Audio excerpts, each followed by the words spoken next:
All right, ladies and gentlemen, welcome to this video. Today we're going to talk about the top 10 Klaviyo email flows for your e-commerce brand. We're actually going to talk about more than 10 flows, but top 10 is just a nice phrase. So let's get started. Number one, we're going to cover your essential email flows. So you absolutely need the welcome flow. You can't be a email brand without having a welcome flow. So you need an email sign up pop-up for pop-up subscribers, and then you'll introduce your new subscribers to the brand. You'll be nurturing them, but you actually, this is a big mistake that brands make, is that they nurture too much. They start selling them as soon as possible. So in your first email, in the first CTA, they should have a link to your brand or your collections or your product page, something that you need to sell them something, right? A lot of brands, they don't sell something, they just nurture their subscribers into oblivion, and then their subscribers are less likely to buy. People subscribe to you because they want to buy, because they want a discount, because they want something, right? So give that to them, right? Also, you need at least 3 or 4 emails in this welcome flow. Personally, I have them much longer. All of these flows, by the way, I'm gonna say you need 2, 3, 4 flows. You can make them much longer, and you usually should, but you need to have exclusions and things in mind. I will talk about exclusions in a future video, but I have also talked about them multiple times in previous videos, which you can check out hopefully somewhere in the top right corner over there. Just keep in mind, if you have a lot of emails in every single flow, it's going to happen that your subscribers are going to receive too many emails. So in order to mitigate that, we use exclusions. But if you don't know how to use exclusions, you might as well just have less emails in your flows, right? So like I said, at least 3 to 4 emails. You can make this 7, 8, 9, 10 emails as long as you want. 15, 30. 30 is a bit too much, but 15 is kind of an okay number if you want to go that much. You don't want to go that hard, but I would keep them to 7 to 8 ideally. 3 to 4 is the minimum, because if you're not able to properly introduce subscribers to your brand, they're going to be less likely to buy in the future. We're thinking of the long-term game here, right? They might not buy on the 6th email of the welcome flow, but they might buy in a future email, in a future campaign, in a future flow, right? So that's what we're looking for here. So yeah, like I said, 3 to 4 emails is the minimum. If you know email marketing properly, you will be able to do more stuff, I guess, more emails. Abandoned checkout flow. This is for people who have abandoned checkout, not cart. There's a big difference, right? If someone presses the add to cart button, but they do not do anything else, they will be added to the add to cart abandoned cart flow. But if they press the add to cart button and they press go to checkout, they will be added to the abandoned checkout flow and not the abandoned cart flow, right? So this one is a super high intent flow. The subscriber has basically said, I'm ready to buy. I press checkout, I'm ready to buy, but there's just something missing here. Maybe I forgot about it. Maybe there's the pricing problem or something else, right? So adding a discount here helps. Obviously, using a dynamic segment. Dynamic segment is basically you show the product that is in their cart or in their checkout, and basically just showing that product reminds them, hey, I wanted to buy this, by the way. I haven't bought this yet. What the heck? Also, again, at least 3 to 4 emails.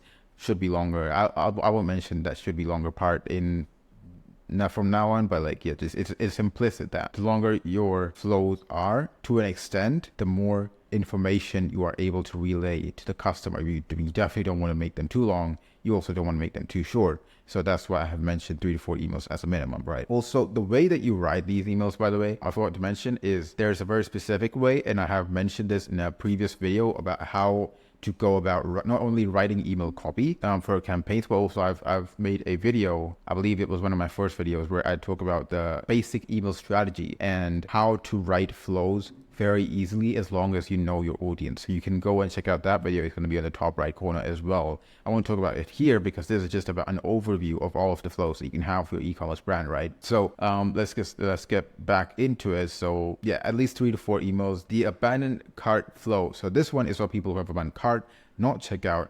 You want to get them to go to checkout, right? A lot of the CTAs in these flows are complete your order, which definitely works in abandoned cart. But a lot of times what might work better is to just get them to go to checkout instead of directly completing their order. This is very important, especially if your product is not an impulse purchase. So if you have a really high AOV product or something like that, then what might work better than directly telling them to complete their order is to tell them to go to checkout, right? This is lower intent than the checkout flow, so you don't actually need a discount. The checkout flow is more about I'm ready to buy. Price is just a little too high. Give me a discount, please. versus I'm interested in this product. That's why I added it to the cart. I'm not really ready to buy it. So, the discount thing, they'll get a discount if they continue to check out and then abandon checkout again, right? So you don't really need to worry too much about that. But you can add a discount. There's nothing really wrong with it, but it just depends on how many discounts you want to give to people from your brand, right? I actually made a video on that as well, which you can check out over in the talk box. I'm going to add so many cards to this video. Use a dynamic segment as well here. I just talked about it in this one here, but if you skip that section, that's your fault. You should really watch my entire video. I'm just kidding. But yeah, dynamic segment is basically where you show the product in the cart, right? At least 3 to 4 emails here is the minimum. Customer thank you flow. You want to have separate posts for your new customers and your returning customers, and you want to introduce them to the brand, provide educational content, help them take care of the product, and just basically give them everything they need, right? Give them more and more, like your post-purchase experience, the better it is, the more returning customers you're going to have. Like, this is pretty important. Like, a lot of people don't even have a post-purchase flow, and they don't realize how much long-term revenue and retention they're missing just by not having any post-purchase communication at all, let alone just a standard 2 email flow. Even if you have just that, you're going to do better than the guy that doesn't have a post-purchase flow, right? As long as you have a good one. But yeah, at least 2 to 3 emails here. Let's go into the replenishment flow. So this one is only for brands that if you have like consumable product or something of that nature, then people are going to buy again and again at very specific time cycles and time periods. So you want to calculate that average period between your first order and second and third order, and then set your time delays based on that, right? You want to set your time delays very, very well here. If the better you set your time delays here, the better it's going to work, right? And you can extend it by duplicating the emails. So for example, some people might buy it in, another person might take freaking 180 days to buy. Now you can't have 3 separate flows that span like 60 days, 120 days, 180 days. So what do you do about that person? Well, you just duplicate your flow, duplicate your emails inside the same flow. So let's say your time delay is like 60 days and the person hasn't bought yet. Then you add another 60-day time delay and then just duplicate the same email, send it again to that customer. And then you had another 60 days, send it again, right? Until the person buys or unsubscribes or whatever, they're dead, something like that. But also you just want to have 3 to 4 emails. So like 3 to 4 emails, but what I mean by that is not like 3 to 4 duplicated emails, 3 to 4 unique emails. So 60 days, email 1, 2, 3, 60 days, email 1, 2, 3 are duplicated, 60 days, email 1, 2, 3 are duplicated, right? That would be kind of the ideal flow. Well, not the ideal, but like a basic flow setup for this flow. Something you can also test here, by the way, is the Klaviyo, the feature that Klaviyo uses, the Klaviyo calculates by itself. It's basically what is the date of their next order. And Klaviyo has an actual property for every single profile. And it's actually kind of work better for some brands. I haven't personally seen it work better than just what I just explained to you.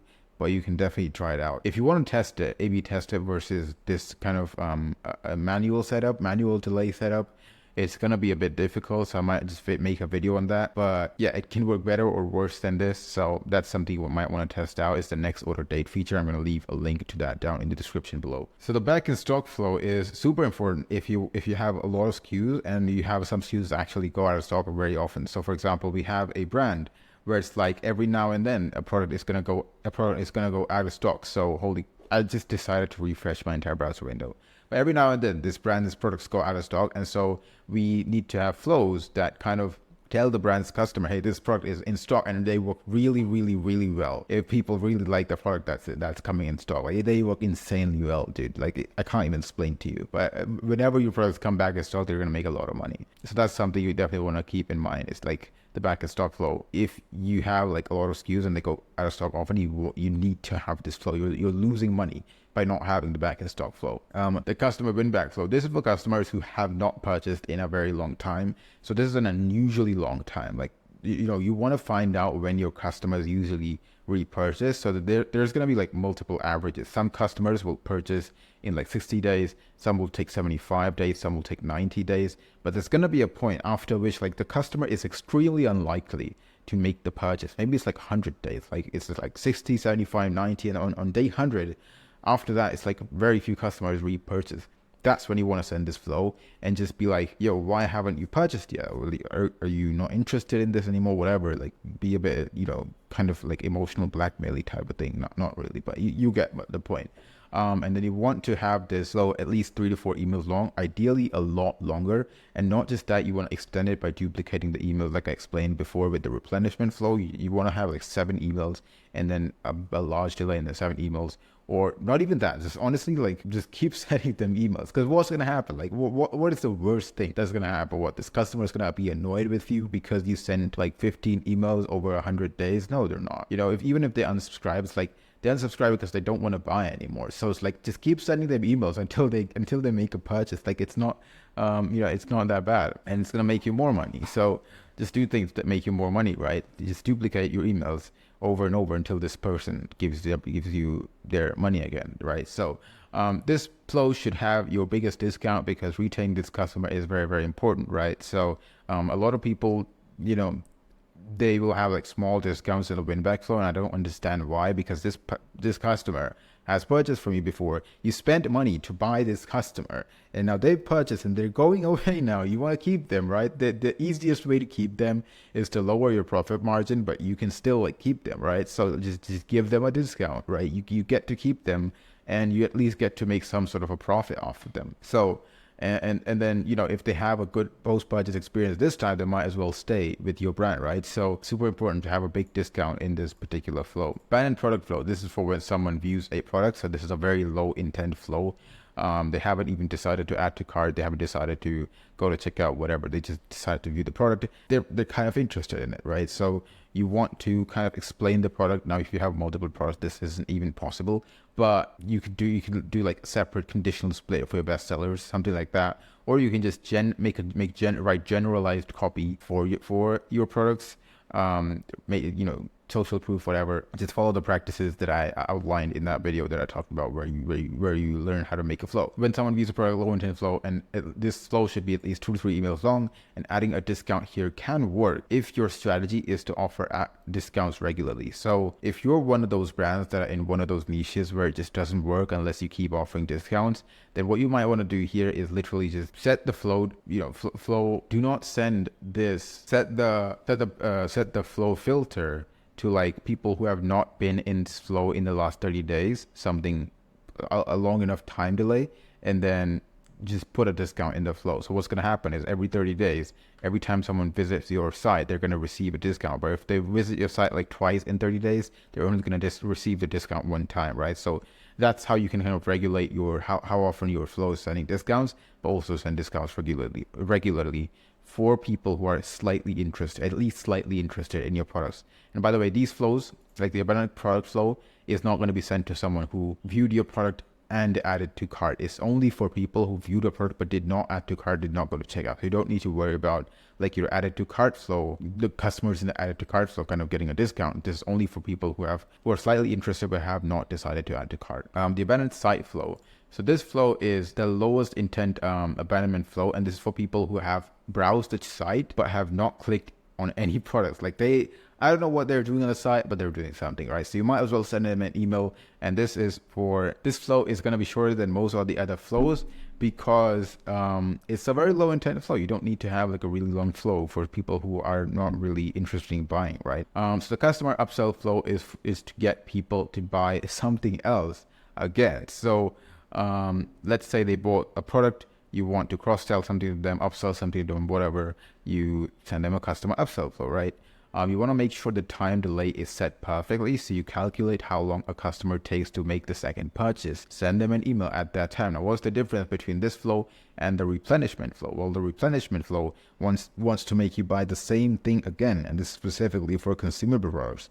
But the customer upsell flow is you want to make them buy something else or the same thing again, but usually something else. And it's more like the time delay is shorter for the upsell flow. It's not the same time delay as the replenishment flow, because the replenishment flow is for people buying the same products, but you can buy a toothpaste, and even if it's gonna like finish up in like 60 days, you can still sell them something else on day 30. Even though the toothpaste hasn't finished, you can sell them a toothbrush, right? So you don't need to have the same time delays for the replenishment and the upsell flows. You want to test immediate time delay versus an actual time delay. So let's say someone buys something, you send them an email immediately like, yo, buy this other thing and we'll add it to your order. And that works really, really well for some brands. Now, for some brands, it's not going to work at all. So for them, you want to have a time delay.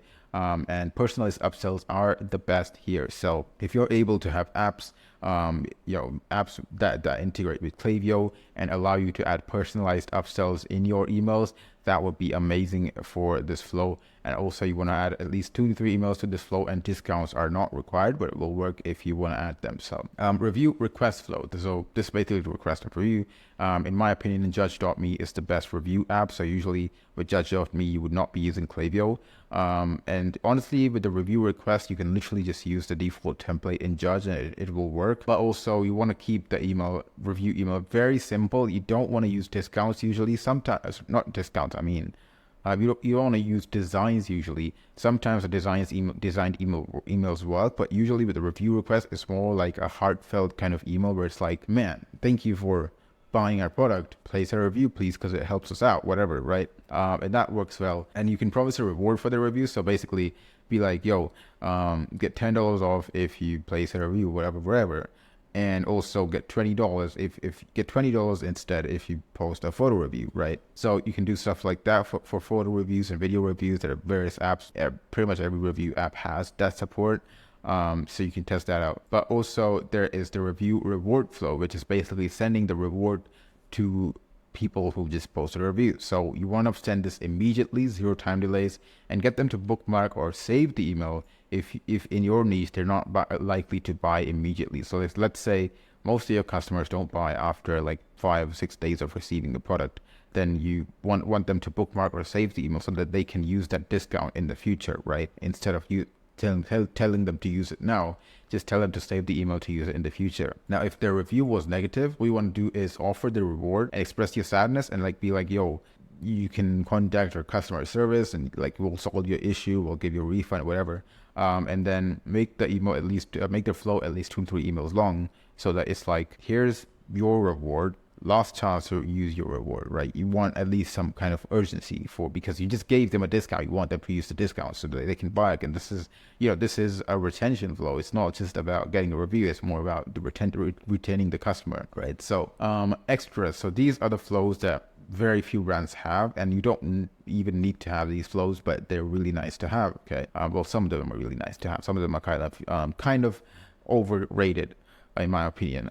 Let's start with the VIP welcome flow. So this one is for VIP customers, so big spenders or frequent purchasers or both, and they have specifically signed up through a form. That's why I call it the VIP welcome flow instead of just a random VIP flow. So this is, what you can do is make a Klaviyo segment of your big spenders or frequent purchasers, whatever, and then target them through a pop-up form or through a Facebook ad, something like that. And they'll sign up with your form. And now they're in the VIP welcome flow where they receive VIP specific language and a VIP specific discount, right? And you can even segment them based on their LTV or whatever. And that way you can get a much more granulated, marketing towards your most valuable customers, right?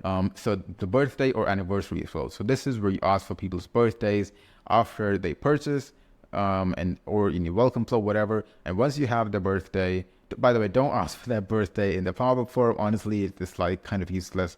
A lot of people do this. I personally have seen it decrease the conversion rate or the engagement rate on the pop-up. And so honestly, like just ask for the email and then in the emails, ask for that birthday, right? It's much easier that way.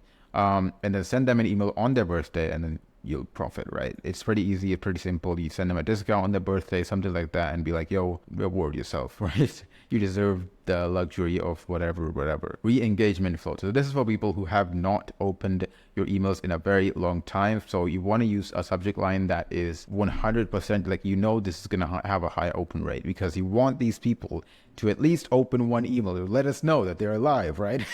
So you want them to open your emails. So you want to use like shocking subject lines or really hard curiosity based subject lines, or like be like, honestly, just take a really good subject line that has worked before in your campaigns and put the subject line in your flow. Whatever works to make them open the email, do that, right? And if they don't open any emails in their flow, in this flow, you can ask them to unsubscribe, or you can manually unsubscribe them. So just be like, set the property for receiving emails to false, right? Yeah, another thing you can try here is use plain text emails without any links, like just plain text emails, because those are less likely to be going into spam filters. So this will get subscribers who are supposed to open your email, but they don't open your emails because you're landing in spam. So maybe you want to test out whether or not this email has a much higher open rate, and that will tell you that your emails are landing in spam, by the way, and you have something else to fix in your all your other emails. So, but anyway, you want to try to use plain text email, one plain text email here, and to kind of figure out why these people are not opening, and also to get them to open, right? The low stock flow. So this is a new feature from Klaviyo. I think they released it like this year or last year. So basically, Klaviyo can now detect when an item is low in stock. So this applies to people who have started to check out or view the product. And so let's say I viewed a product at your store, and then it went away, and the product is suddenly low in stock. Then I'll get an email about that, and then I'll make a purchase because I'm a nice person, right? So the price decrease flow is pretty self-explanatory. Klaviyo sends an email to that customer. If the price decreases, the same thing as low stock flow, but for price decreases, right? Seasonal flows. This is really good to have. Like, honestly, this shouldn't even be in extras. This should be in like tier 1 or tier 2, because it's really good. It's good to have like special flow variants for your best seasons. Let's say your best time in the year is BFCM. Then make specific flows for BFCM, like a BFCM welcome flow, BFCM checkout flow. And you don't even need to make them very like different. You just need to like change up the discount, or change up the messaging, the copywriting to match your BFCM stuff, right? You don't need to change the entire design, which actually takes a lot longer time. Just change the copy and the discount and you're good. Or if you're like a romance-based brand and your highest selling season is around Valentine's Day, right? Or if you're a brand that targets parents or fathers, then your highest selling season might be Father's Day, right? So whenever your brand pops off, make flows based around that season, and then turn those flows on during that season, turn the corresponding normal flows off temporarily for that season. And you're going to see more revenue from those flows. The last one I want to talk about is transactional flows. There's only two important ones here. There's a lot of transactional flows that you can do. I'm going to make a video about this in the future. But the main ones you want to keep in mind are the shipping and delivery notifications. So the more communication that you have with the customer post-purchase, the better. So always send shipping and delivery notifications. Very important. You can edit these inside Shopify, or you can make them in Klaviyo, and then you have a setting inside Klaviyo these days where you can like set the flow to be transactional, and then Klaviyo will come and review that flow and be like, yeah, this can be called a transactional email, and then that email will be sent to every single person, even if they have unsubscribed or even they have not subscribed at all, right? So that's really good. And also these flows have the highest open rates, like order confirmation and shipping delivery notifications. They have the highest open rates. And so if you're not utilizing them, then you're doing something wrong, right? This is like the one thing that you can use to communicate with every single customer, and that's really important, right? Order confirmation, same thing. By the way, I'm gonna make a separate video about transactional flows because there's so much going on, especially like what are the guidelines for transactional flows. You can't just put marketing language in there. You have to be very like subtle with it, especially in the GDPR region, where if you use marketing language, you can actually get into trouble if you use marketing language in your transactional flows. In the US, they're more laxed with their restrictions. You don't have to you can use some marketing language, but in GDPR, it's a complete no-no. So yeah, I'm gonna make a new video in the future about transactional flows. But yeah, keep in mind that you wanna follow the guidelines with these. But yeah, next you want to design the emails, send the emails, and make money. So yeah, thank you for watching the video. If you like the video, subscribe to my channel. And also, if you have any problems with your acquisition costs, or your ads aren't performing, or you just want to retain more customers, there's a link down in the description below. It's not a lead magnet, anything like that. It's literally just me talking about what we do at our agency. So you can check that out if you want to. But anyway, see you. I guess. See ya.